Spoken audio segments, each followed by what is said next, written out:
दोस्तों, किसी सल्तनत पर एक बादशाह हुकूमत करता था। उसको शिकार का बहुत शौक था। एक दिन उसके किसी दोस्त ने उसको एक तोहफा भेजा जो बादशाह को बहुत पसंद आया। वो तोहफा दो आला नस्ल के बहुत ही नायाब बाज थे। बादशाह उस तोहफे पर बहुत खुश था क्योंकि उसने ऐसे बाज जिंदगी में पहले कभी नहीं देखे थे। उसने अपने महल में मौजूद परिंदों के सबसे अच्छे ट्रेनर को बुलाया और बाज उसके हवाले कर दिए। ये बहुत ही अच्छे और आला नस्ल के बाज हैं जो अब तेरे हाथ में हैं। अब तो इनको ट्रेन कर, इन पर मेहनत कर, इनको शिकार के गुर सिखा और उनको एक माहिर शिकारी बना दे। अपनी पूरी जिंदगी का निचोड़ इनको सिखा दे। ट्रेनर ने वो बाज उनसे ले लिए और उनकी ट्रेनिंग शुरू कर दी। 3 महीने के बाद वो बादशाह की खिदमत में दोबारा हाजिर हुआ। वो थोड़ा परेशान था और उसने बड़ी ही अजीब बात की। बादशाह सलामत, इन बाजों की नस्ल तो वाकई बहुत आला और नायाब है। ये बहुत अच्छे बाज हैं, लेकिन इनमें मुझे एक प्रॉब्लम आ रही है। बादशाह ने पूछा कि क्या प्रॉब्लम है? इनमें से एक बाज तो बहुत अच्छा है, बहुत ही फुर्तीला और लड़ाका है, जो सिखाएं सीखता है, जो समझाएं समझता है। उसकी मैंने जबरदस्त ट्रेनिंग की है, उस पर बहुत मेहनत की है और वो एक माहिर शिकारी बन चुका है। लेकिन प्रॉब्लम दूसरे बाज में है। ये तो उड़ता ही नहीं, एक ही जगह पर बैठा रहता है। अब जो उड़ता ही नहीं उसको मैं क्या सिखा सकता हूँ? बादशाह ने कहा कि कोशिश करो, कोई तरीका आजमाओ। ट्रेनर ने कहा कि मैंने सब जतन कर लिए हैं, हर तरीका आजमा लिया है, लेकिन ये टस से बस नहीं होता, कोई फायदा नहीं हुआ। बादशाह ने कहा कि ये बाज मुझे बहुत पसंद है, बहुत प्यारे हैं, इनको हर हाल में ट्रेन करना ही करना है। तुम पूरी सल्तनत में ऐलान कर दो, हर जगह जाओ और कोई ऐसा आदमी ढूंढो जो परिंदों से प्यार करता हो, उनकी बोली समझता हो। उसे तलाश करो, लेकर आओ। वो आकर इस बात से बात करे, इससे पूछे, इसे समझे कि इसको क्या मसला है।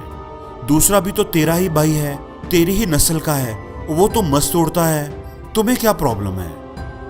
ट्रेनर ने ऐसे ही किया।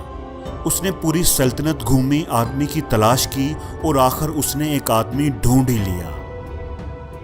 वो उसे लेकर के आया और कहा कि इस बाज को देखो, ये सारा दिन बैठा रहता है, उड़ता ही नहीं। मैंने तो पूरी कोशिश कर ली है, हर तरह से देख लिया है, लेकिन मैं इसे उड़ा नहीं सका।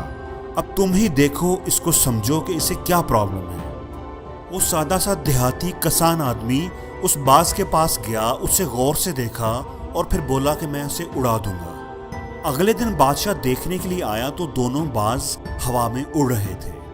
बादशाह बड़ा हैरान हुआ कि ये मौजज़ा आखिर कैसे हो गया कि जो काम इतने माहिर ट्रेनर नहीं कर सके वो इस सादा से देहाती आदमी ने कैसे कर दिया। बादशाह ने पूछा कि ये तुमने आखिर कैसे किया?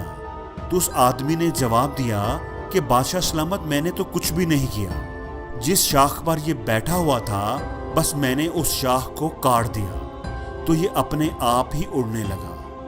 दोस्तों, हम में से अक्सर लोग इस बाज की तरह होते हैं जो किसी न किसी शाख पर बैठे रहते हैं और वो शाख उन्हें उड़ने नहीं देती, उन्हें रोकती है, उनके पांव की जंजीर बन जाती है।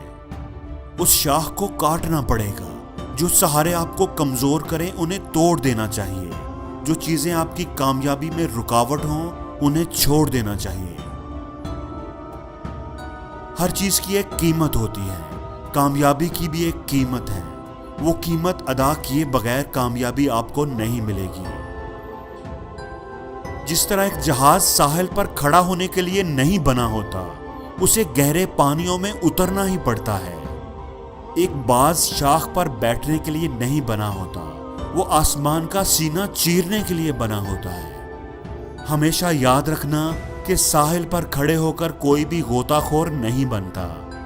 इसलिए अपने कंफर्ट जोन से बाहर निकलो, अपने डर को खत्म करो और एक ऊंची उड़ान भर के दिखाओ। जी दोस्तों, तो आपने देखी आज ये बहुत ही खूबसूरत सी वीडियो और आपको पसंद आई होगी और सब्सक्राइब करना ना भूलें।